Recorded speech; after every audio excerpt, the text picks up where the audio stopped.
জনাবা সাদিয়া আফরোজ ডিনা, জনাবা সাদিয়া আফরোজ ডিনা আমাদের মাঝে উপস্থিত।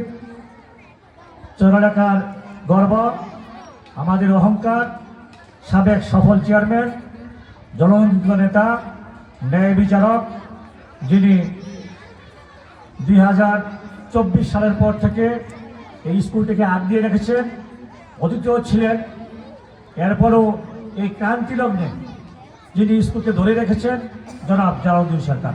জনাব জালাউদ্দিন সরকার আমাদের মাঝে উপস্থিত।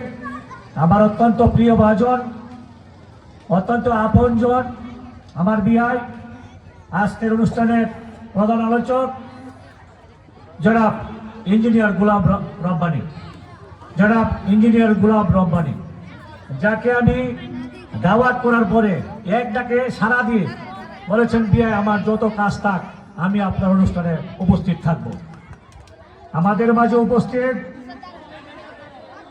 অত্র অনুষ্ঠানের বিশেষ অতিথি ইসলামাবাদ ছোট ভাই জনাব কাউসার আহমেদ সাবন, জনাব কাউসার আহমেদ সাবন, যাকে যে কোনো অনুষ্ঠানে আমি দাওয়াত করি, উনি আমার এই ছোট ভাই আমার ডাকে সাড়া দিয়ে উপস্থিত থাকেন এবং আমাদের অনুষ্ঠানকে ধন্য করেন।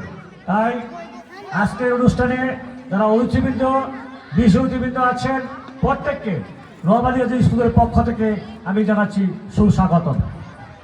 এর পাশাপাশি আমি ধন্যবাদ জানাতে চাই আমার সহযোদ্ধা যারা,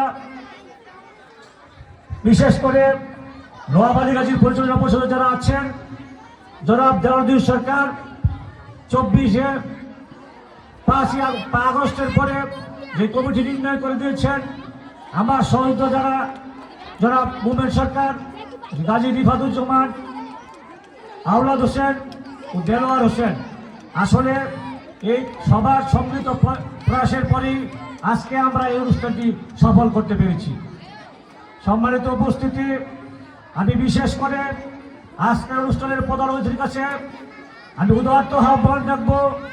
আসলে বিগত সনে আমাদের যে ক্লাস 6-এ যে ভর্তি অবস্থাটা অনেক ভালো ছিল, কিন্তু এবার আমি বুঝতে পেরেছি আমাদের প্রধান সমস্যা হলো, যেটা হেডমাস্টার বলে গিয়েছেন, এই পাঁচিল হলো আমাদের প্রধান সমস্যা। কারণ বিশেষ করে আমাদের গেটটা না থাকায় স্কুল চলাকালীন কিছু বগাটে ছেলে পেলে বা কিছু সাধারণ জনগণ মাঠের দিকে প্রবেশ করে, যেটা লেখাপড়ার বিঘ্ন ঘটে। তাই আমি উদাত্ত আহ্বান রাখবো, আগামী দিনে যদি আমি সংসদ নির্বাচনে যদি খায়রুল কবির খোকন ভাই এমপি হতে পারেন, তারই বিশ্বস্ত হাতিয়ার প্রধান সিপাহসালার জনাব জালাউদ্দিন সরকারকে বলবো অতি দ্রুত যেন আমাদের বিশেষ করে গেটটার ব্যবস্থা করেন, যাতে করে আমরা 2026 সনের ভিতরে আমাদের যে স্কুলটাকে আমরা ছাত্রছাত্রী আবার ভরপুর করতে পারি। সম্মানিত উপস্থিতি, আমি আমার বক্তব্য দীর্ঘায়িত করবো না, কারণ সময় অনেক হয়েছে, আমাদের লাঞ্চের সময় চলে আসছে। বিশেষ করে আজকে যারা অতিথি হিসেবে এসেছেন, উপস্থিত হয়েছেন, আমি আপনাদের নোয়াবাড়ী স্কুলের ম্যানেজিং কমিটির পক্ষ থেকে সবাইকে জানাচ্ছি আন্তরিক ধন্যবাদ ও অভিনন্দন। পরিশেষে বিশেষ করে আমাদের এলাকার সুধীজন যারা আছেন, আসলে সর্বদাই যারা জাহাঙ্গীর কন্ট্রাক্টর, ইয়াসিন, জাকির হোসেন ব্যাপারী, আসারুল্লাহ, গাজী হেলাল এবং মবিন মিয়া, আসলে প্রত্যক্ষ পরোক্ষভাবে সবাই আসলে আমাদেরকে সহায়তা করছেন বলেই আজকে আমরা এই নোয়াবাড়ী গার্লস স্কুল হাঁটি হাঁটি পা পা করে এই জায়গায় প্রতিষ্ঠিত হয়েছি। বিশেষ করে আমি আরেকটা কথা বলবো, আমরা দায়িত্ব নেওয়ার পরই 2025 সালে আমরা ছাত্রছাত্রীদের শিক্ষা সফর করেছিলাম।